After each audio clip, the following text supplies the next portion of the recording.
Bienvenidos, queridos hermanos y amigos que nos acompañan. Es un placer saludarles y darles una cordial bienvenida a su canal Comentarios para las Reuniones. Vamos a considerar en este video las perlas escondidas de la semana del 2 al 8 de septiembre, considerando los capítulos 7 y 8 de la carta a los Hebreos. Queremos empezar primeramente dándole gracias a Jehová por permitirnos estar aquí con ustedes. También les queremos dar a ustedes las gracias por ese apoyo que nos dan y queremos expresárselos. Estamos muy contentos porque muchos hermanos nos expresan su agradecimiento de poder compartir con ustedes esta información. Y como hemos dicho, toda la gloria, toda la honra van a nuestro Padre Jehová, porque es su palabra, la Santa Biblia, la que nos fortalece en medio de las peores tribulaciones que muchos hermanos y hermanas están pasando. Problemas de salud, problemas económicos, serios problemas familiares. Entonces la Biblia nos está ayudando bastante a no rendirnos, a seguir luchando, a seguir aguantando fielmente, y eso va a redundar en gloria y honra a nuestro Dios Jehová. Por eso les agradecemos mucho ese apoyo que nos dan y sus oraciones también. Vamos a empezar entonces abriendo nuestra Biblia en la carta a los Hebreos capítulo 8 versículo 3. Dice, en la versión revisada, porque todos los sumos sacerdotes son nombrados para presentar tanto ofrendas como sacrificios. Por eso, era necesario que este sumo sacerdote también tuviera algo que ofrecer. Dice la pregunta, ¿cuál era la diferencia entre las dádivas y los sacrificios que se ofrecían bajo la ley mosaica? Según leemos en el texto, se habla de ofrendas y sacrificios.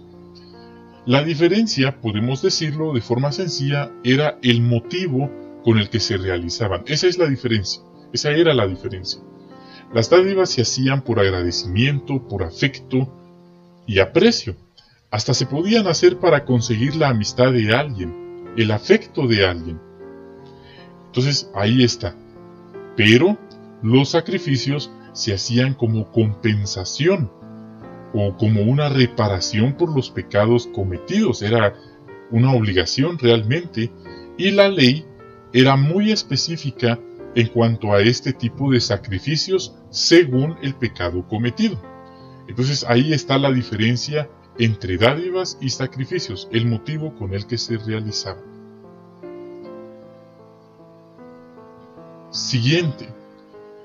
¿En qué sentido quedó anticuado el pacto de la ley en los días de Jeremías? Bueno, vamos a leer Hebreos 8:13. Al hablar de un nuevo pacto, él ha dejado anticuado el anterior. Pues bien, lo que está anticuado y envejece está a punto de desaparecer. La respuesta la encontramos en el tomo 2 de la obra Perspicacia, página 574, párrafo 4. Dice, el pacto de la ley quedó anticuado en cierto sentido cuando Dios anunció por medio del profeta Jeremías que haría un nuevo pacto. En 33 de nuestra era, de la era común, el pacto de la ley quedó invalidado sobre la base de la muerte en sacrificio de Cristo en un madero de tormento, y lo sustituyó el nuevo pacto.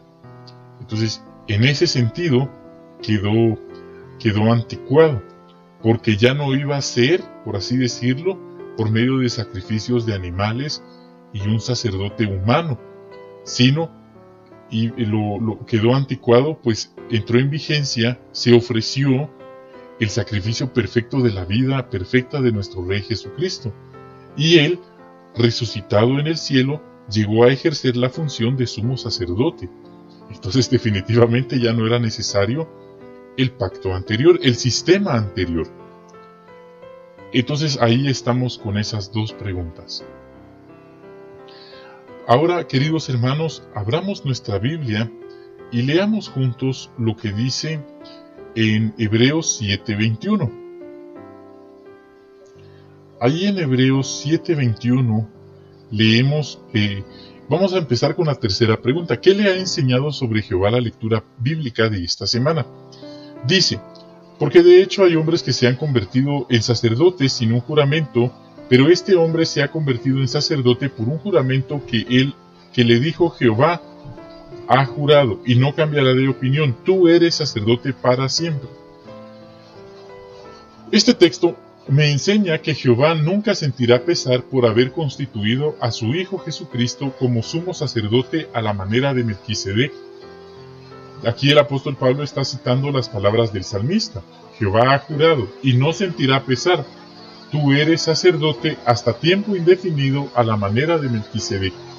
Porque el Hijo siempre permanecerá fiel a Jehová. Jehová nunca tendrá algún motivo o alguna razón para mudar de actitud para con él. Jehová no se equivocó en su propósito respecto a su Hijo. Muy bien, entonces Jehová no siente pesar, ahí está, ese es lo que nos enseña. Ahora leamos, por favor, queridos hermanos, lo que dice la Biblia, ahí en Hebreos capítulo 8, versículo 10, dice: Pues el pacto que haré con la casa de Israel después de esos días, dice Jehová, es este: Pondré mis leyes en su mente y las escribiré en su corazón. Yo seré su Dios y ellos serán mi pueblo. Esto me enseña que Jehová quiere que guardemos sus leyes tanto en el corazón como en la mente. Por ejemplo, muchas personas tienen conocimiento de Dios, de la Biblia, pero solo lo tienen en el cerebro. Y podemos decir que hasta los ateos tienen la Biblia en el cerebro. Cualquiera puede tener la Biblia en el brazo, sí, hasta los ateos. Pero los verdaderos cristianos, tanto ungidos como otras ovejas, lo tenemos en el corazón y por supuesto también en la mente. Eso es lo que Jehová quiere y este texto lo deja claro. Podemos ver ahora lo que dice la Biblia ahí en Hebreos 8:12. Dice: Y yo seré misericordioso con sus acciones injustas y no me acordaré más de sus pecados. Queridos hermanos, este texto nos enseña algo maravilloso sobre Jehová. Gracias al sacrificio de Jesucristo, ese sacrificio perfecto, inmaculado, Jehová nos perdona nuestros pecados y no se acuerda más de nuestras transgresiones. Y esto aplica a ungidos como a las otras ovejas. Entonces, si alguien siente que su conciencia lo atormenta después de haber confesado a Jehová sus pecados y haber buscado la ayuda necesaria y por supuesto haberse dedicado y bautizado, este texto lo va a fortalecer. Porque aquí Jehová le está diciendo: no te atormentes más, esa deuda ya la pagó mi Hijo Jesús. No tienes por qué hacerte daño recordando una deuda que ya fue pagada. Es de verdad muy fortalecedor, muy tranquilizante lo que este texto nos enseña sobre Jehová. Muy bien, ahora vamos a pasar a lo que dice la carta a los Hebreos, capítulo 7, versículo 2. Si lo tiene, dice de la siguiente manera: Y Abraham le dio la 10ª parte de todo. En primer lugar, su nombre se traduce Rey de Justicia. Él también es Rey de Salem, es decir, Rey de Paz. Queridos hermanos, aquí menciona cuando Abraham regresó de haber triunfado en una guerra y se encontró con Melquisedec. Y note qué fue lo que Abraham correspondió a hacer. Dice: Abraham, en muestra de agradecimiento, hizo una contribución voluntaria del 10% del botín obtenido. Él no tenía por qué hacerlo, pero lo hizo. ¿Por qué? Porque estaba muy agradecido. Esto, queridos hermanos, nos recuerda que debemos ser generosos y agradecidos con Jehová y en nuestra congregación local.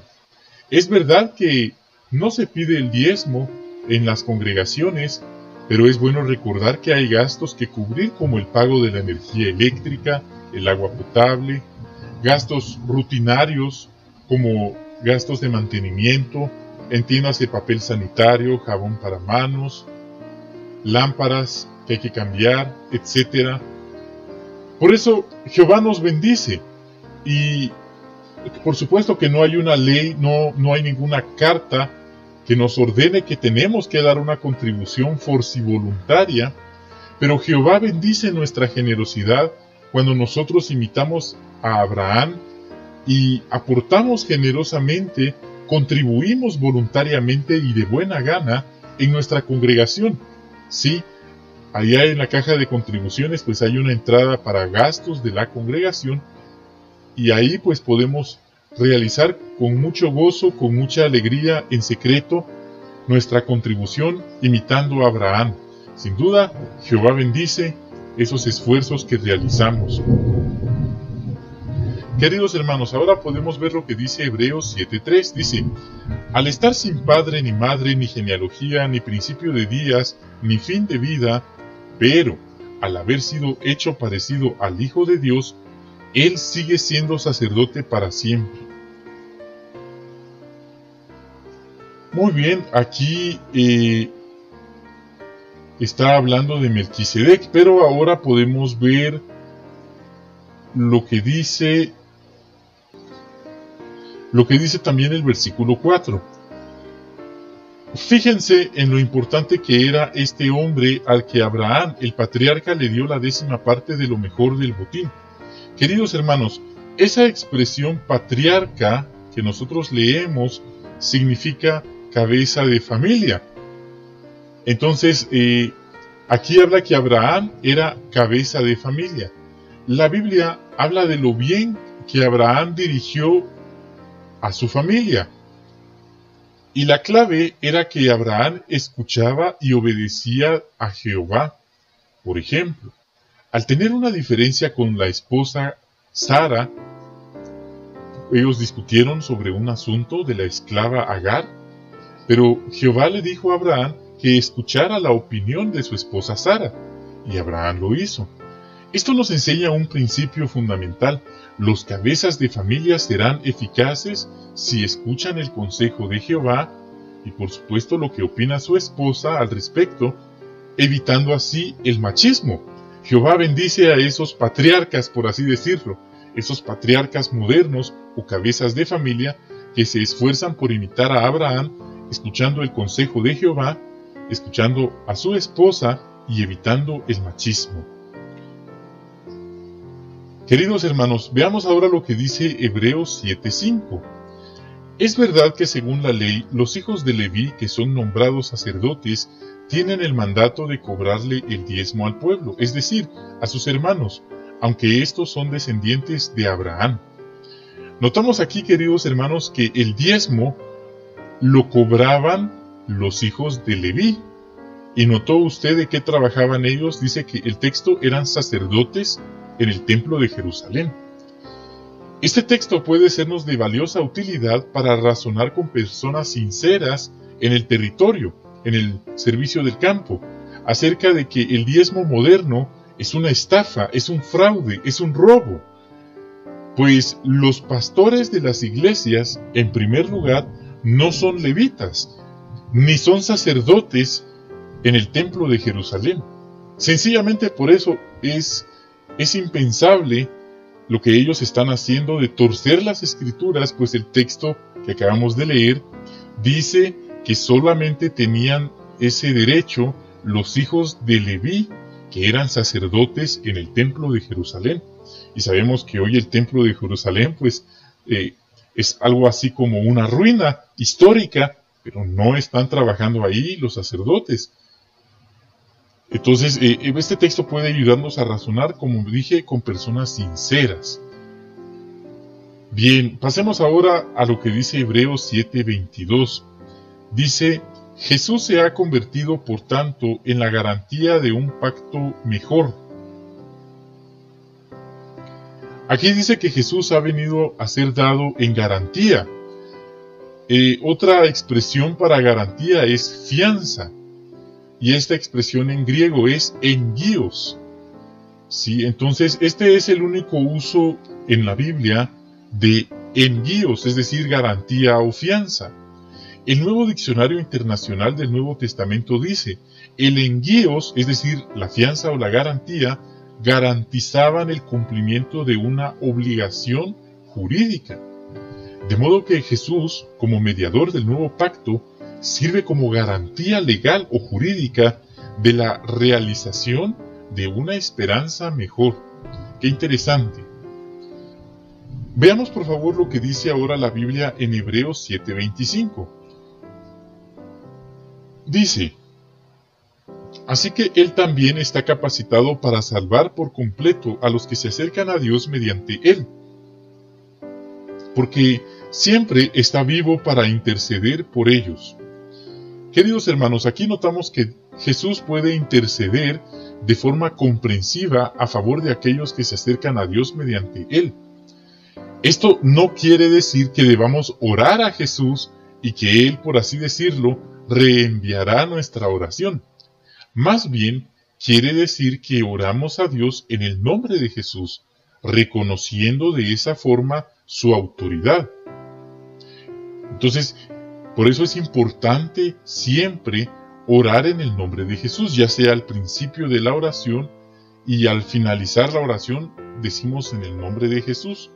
De esa manera, no solo estamos diciéndolo, sino que estamos entendiendo, estamos reconociendo la autoridad de nuestro Señor Jesucristo. Es muy importante. Veamos ahora juntos lo que dice la carta a los Hebreos capítulo 7 versículo 27. Dice acerca de Jesús: Él no es como los otros sumos sacerdotes, pues no tiene que ofrecer sacrificios diariamente, primero por sus propios pecados y luego por los del pueblo, porque ya lo hizo una vez y para siempre cuando se ofreció a sí mismo. Queridos hermanos, el sacrificio de Jesús fue único y singular, pues era un hombre perfecto, exactamente igual que Adán antes de pecar. Por eso, la única persona que podía ofrecer un sacrificio perfecto, completo, un sacrificio que no tendría que repetirse, era Jesucristo. Bajo la ley mosaica, consideramos que se ofrecían sacrificios todos los días. Sin embargo, aquellos sacrificios y los servicios que prestaban los sacerdotes eran tan solo una sombra de lo que iba a lograr Jesús. Por los efectos tan beneficiosos y duraderos de su sacrificio, Jesús es un sumo sacerdote único. Muy interesante. Ahora vamos a ver juntos lo que dice la Biblia aquí en Hebreos capítulo 8 versículo 1. Dice: ahora bien, en cuanto a las cosas que se consideran, este es el punto principal. Tenemos tal sumo sacerdote y Él se ha sentado a la diestra del trono de la majestad en los cielos. Bien, lo que queremos resaltar aquí es que se habla del punto principal. En los capítulos anteriores de su carta inspirada, Pablo ya había mostrado que Cristo entró en el cielo mismo, en calidad de gran sumo sacerdote de Dios. Sin embargo, al destacar y subrayar este punto principal al comienzo del capítulo 8, el apóstol Pablo preparó a sus lectores para reflexionar en cómo les incumbía a ellos esta información. Pablo señaló que Cristo se había presentado ante Dios para interceder por ellos, abriéndoles el camino a la entrada a aquel lugar santo. Queridos hermanos, es importante que nosotros aprendamos a encontrar los puntos principales en nuestra enseñanza. Por ejemplo, quizás estamos dando un curso bíblico, es importante recalcar el punto principal. Si estamos dando un discurso en la congregación, es importante destacar los puntos principales. De esta manera quedará más clara la información que estamos considerando. Y aquí pues está este ejemplo bíblico del apóstol Pablo en este versículo que acabamos de leer. Pues muy bien, queridos hermanos, esas fueron algunas de las perlas que encontramos para esta semana. Esperamos que les haya sido de utilidad en su preparación para la reunión. Ha sido un placer haber estado con ustedes. Reciban por favor mi cariño cristiano. Un gran abrazo para ustedes. Muchas bendiciones para ustedes y también para sus queridas familias. Nos estaremos viendo en una próxima.